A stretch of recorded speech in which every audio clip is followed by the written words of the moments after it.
பொதுத்துறை நிறுவனமாக இருந்தது. மின்சார சட்டம் 2003 அடிப்படையில் அரசாணை 114 2008 போட்டதன் அடிப்படையில் தமிழ்நாடு மின்சார வாரியம் புரண்டிக்கும்படியாகவும் அதற்கு கீழே தமிழ்நாடு மின் உற்பத்தி மற்றும் பகிர்மான கழகம், மின் தொடரமைப்பு கழகம் என்று இரு கழகங்கள் பிரிக்கப்பட்டு 2010 அரசாணை 100 வெளியிடப்பட்டுச்சு.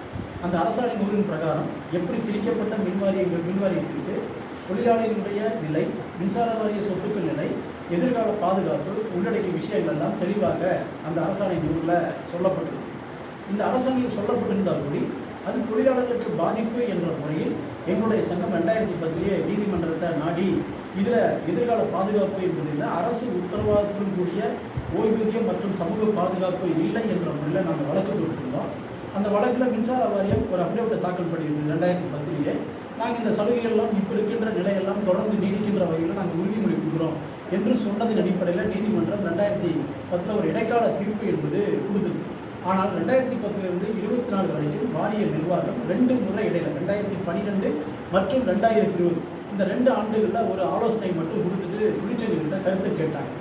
இப்போ போன திடீர்னு 5ஆம் தேதி தொழிற்சங்கங்கள்லாம் அழைத்து இது மின்சார வாரிய பிரிப்பு சம்பந்தமாக உத்தரப்பு ஒப்பந்தத்தை ஏற்படுத்த இருக்கிறோம் என்று ஒரு ஆலோசனையை திடீர்னு கொடுத்து 7ஆம் தேதியை தொழிற்சங்கம் கையெழுத்திட வேண்டும் என்று சொன்னாங்க. ஒரே நாள் தான் அவகாசம் என்பது இருந்தது.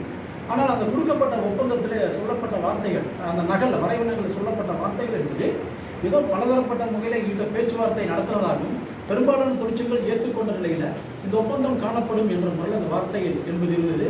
அது கொடுக்கின்ற பொழுதே நாங்கள் தெளிவாக சொன்னோம், ஒரு 15 நாட்கள் கால அவகாசம் வேண்டும் என்று நாங்கள் தொழிற்சங்கம் சொல்லியிருந்தோம். ஆனால் அதையெல்லாம் வாரிய நிர்வாகம் கணக்கில் கொள்ளாமல் கடந்த 9ஆம் தேதி என்று இன்றைக்கு, அதாவது திங்கட்கிழமை 12ஆம் தேதி முத்தரப்பு ஒப்பந்தம் ஏற்படுத்தப்படும் என்ற ஒரு அறிவிப்பை வெளியிட்டு இன்றைக்கு பல்வேறு சங்கங்களை அழைத்து இந்த ஒப்பந்தத்தை காண அவங்க முடிவு செஞ்சிருக்காங்க. மின்னுடைய மத்திய சிஐடி பொறுத்தவரை இந்த ஒப்பந்தம் மின்சார வாரிய பணியாற்றுகின்ற தொழிலாளர்கள், அலுவலர்கள், பொறியாளர்களுக்கு நிச்சயமாக எதிர்காலத்தில் நியாயம் வழங்க முடியாது. 1. 2வது, ஏற்கனவே ஓய்வு பெற்றவர்களுக்கு இதில் ஏதாவது செய்ய முடியுமான்னு சொன்னால் அவருடைய பென்ஷன் நிலையே இதில் கேள்விக்குறியாக மாறும். இந்த சரத்தில் என்ன சொல்கிறான்னு கேட்டிங்கன்னா, அரசாணை 100 செக்ஷன் 17 தெளிவாக சொல்லியிருக்கிறான். ஃபண்டு எந்த அளவுக்கு மின்சார வாரியத்தில் பிரிக்கப்பட்ட கம்பெனியில் அது வருதோ, ஃப்ளோ ஆகுதோ, அதை பொறுத்து தான் அவங்களுக்கு பென்ஷன் மற்ற சலுகைகள் கொடுக்கப்படும் என்று அரசாணை 100 சொல்லுது. அப்படின்னு சொன்னால் இன்றைக்கி 1,67,000 கோடி கடன் என்று இருக்கக்கூடிய இந்த நிறுவனத்தில் நாளைக்கு எப்படி லாபத்தை பார்க்க முடியுங்கிற ஒரு கேள்வி என்பது எங்களுக்கு வருது. அது மட்டுமல்ல, இது தொடர்ச்சியாக இன்னொரு அரசாணை என்பது அரசு வெளியிட்டிருக்கு. மின்சார வாரியத்தினுடைய டான்ஜெப்கோ கம்பெனியை மேலும் 3 கூறுகளாக பிரிக்கிறாங்க. மின் உற்பத்தி தனியாகவும், மின் விநியோகம் தனியாகவும், பசுமை மின்சாரம் என்ற முறையில் தனியாக பிரிப்பதற்கான அரசாணை 6-7 வெளியிடப்பட்டிருக்கு. ஸோ அது ஒரு பெரிய ஆபத்து என்பது வரப்போகுது. மாநில மின்வாரியங்கள் மேலும் பல துண்டுகளாவதற்கான ஒரு ஏற்பாடு என்பதுதான் இந்த ஒப்பந்தத்தில் இருக்குங்கிறதுனால அதை நாங்கள் ஏற்றுக்கொள்ள முடியாது என்று சொல்லிவிட்டோம். அதே போல் ஓய்வு பெறுபவர்களுக்கு ஒரு சிறப்பு நிதியம் உருவாக்கப்படும் சொல்லியிருக்காங்க. எங்களுக்கு இருக்கிற என்ன விஷயம் கேட்டிங்கன்னா, 2014, 15 இப்படியான ஒரு ஏற்பாட்டை பண்ணனால ஒரு முடிவெடுத்து 2018 வரைக்கும் ஒரு 1,200 கோடி ரூபாய் அந்த இது ஃபண்டை வச்சுருந்தாங்க, ஓய்வூதியத்துக்கு கொடுக்கறதுக்கான ஏற்பாடுகள் இருந்தது. ஆனால் அந்த நிதியை கூடி எடுத்து மின்சார வாரியம் இன்னைக்கு அதனுடைய வட்டி செலுத்துவதற்கு மற்றவர்களுக்கு செலவு செஞ்சுட்டாங்க. அப்படி இருக்கிற சூழலில் எப்படி இவங்க ஓய்வூதியத்துக்கு தனி ஒரு நிதியம் உருவாக்க முடியுங்கிற கேள்வி என்பது இருக்கு. பொதுவாக சொல்ல வேண்டும் என்று சொன்னால், அரசு இப்போ இருக்கக்கூடிய இந்த தமிழக அரசு இதில் மின்சார வாரிய ஊழியர்களுக்கு பாதுகாப்பாக ஓய்வூதியம் மற்றும் சலுகைகள் வழங்குவதற்கான எந்த ஒரு அரசுடைய உத்தரவாதம் இல்லை. மாறாக அவங்க என்ன சொல்கிறாங்கன்னா, அரசு பொறுப்பெடுத்துக்கும். எதற்கு என்று சொன்னால், பிரிக்கின்ற பொழுது உருவாகின்ற புதிய கம்பெனிகளுக்கு இந்த விஷயத்தை என்ஃபோர்ஸ் பண்ணுவதற்கு நாங்கள் உதவுவோம் என்ற முறையில் தான் இந்த ஒப்பந்தத்தில் இருக்குது. ஆகவே இந்த ஒப்பந்தம் என்பது முழுக்க முழுக்க மின்வாரிய தொழிலாளர்களை வஞ்சிப்பது மட்டுமல்ல. நாளைக்கு நாங்கள் சொன்ன மாதிரி கம்பெனிகளாக பிரிஞ்சுன்னு சொன்னால் இன்றைக்கு உற்பத்தி தனியார்கிட்ட போகும். மின்சார வாரியத்துடைய மொத்த வருவாயில் 56,000 கோடி என்பது பவர் பர்ச்சேஸில் போகுது செலவு. அப்படி இருக்கும் பொழுது மின் விநியோக கம்பெனி என்பது தனியார்கிட்ட அதிக விலைக்கு மின்சாரத்தை வாங்கி பொதுமக்களுக்கு குறைந்த விலையில் விற்க முடியாது. அப்படி விற்க முடியாத சூழல் வருகின்ற பொழுது ஊழியர்களுக்கு சம்பளம், மற்ற விஷயங்கள் பாதிப்பு ஏற்படும். ஆகவே இந்த கம்பெனி அதிகமான மின்கட்டணத்தை ஏற்றுகின்ற நிலைமை என்பது வரும். இலவச மின்சாரம் என்பது கேள்விக்குறியாக மாறும். 100 யூனிட் என்பது கேள்விக்குறியாக மாறும். இது போன்ற ஆபத்துகள் எல்லாம் எதிர்காலத்தில் வரும். 1.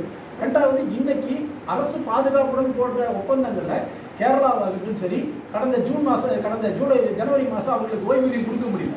ஆனால் அந்த செட்டில்மெண்ட்டின் அடிப்படையில் அரசுகிட்ட ஃபைட் பண்ணும்போது கேரளா அரசாங்கம் தொடர்ந்து 2 மாதங்களாக அந்த ஓய்வூதியர்களுக்கு வழங்கிட்டு இருக்குது. கர்நாடகாவில் இதே மாதிரி பாதுகாப்புடன் போட்டதுனால அங்கேயும் தொகை கொடுக்க முடியவில்லை என்று வருகின்ற பொழுது நீதிமன்றத்திற்கு போனதுனால அரசு உத்தரவோடு இருக்கிறதுனால அங்கேயே அவர்களுக்கு பாதுகாப்பாக கொடுக்க சொல்லி நீதிமன்றம் உத்தரவு போட்டுச்சு.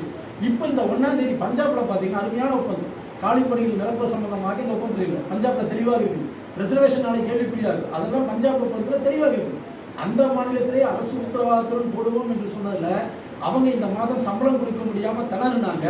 ஓய்வூதியத்தை தான் நீ 20,000 வச்சுக்கோ, சம்பளத்துக்கு 30,000 வச்சுக்கோ என்று முழு சம்பளம் கொடுக்க முடியாமல் இருக்கின்ற பொழுது இந்த ஒப்பந்தத்தை கொண்டு நீதிமன்றத்தில் சமர்ப்பித்த பின்பு, வழக்கு தொடுத்த பின்பு அடுத்த நாளே பஞ்சாப் அரசு அந்த மின்வாரிய ஊழியர்களுக்கு முழுமையான சம்பளத்தையும் முழுமையான ஓய்வூதியத்தையும் கொடுத்து, அப்படி இந்த ஒப்பந்தத்தில் தமிழக அரசால் இப்போ வெளியிடப்பட்ட மின்சார வாரியத்தால் இன்றைக்கு சில தொழிற்சங்கங்கள் கையெழுத்து போடுற ஒப்பந்தத்தில் இந்த பாதுகாப்பு எதுவும் இல்லாத சூழ்நிலையில் இது பணியாளர்களை வஞ்சிக்கின்ற செயல் என்ற முறையில் மின்வழியர் மத்தியப்பு கையெழுத்திடல. இது பொதுத்துறையை நசுக்கின்ற ஏற்பாடு, மேலும் பல கம்பெனிகளை வருவதற்கான ஏற்பாடு என்ற முறையில் நாங்கள் இந்த ஒப்பந்தத்தில் கையெழுத்திடவில்லை என்பதை தெரிவித்துள்ளோம்.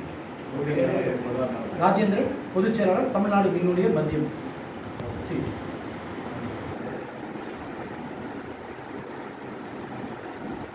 ஸ்கூலில்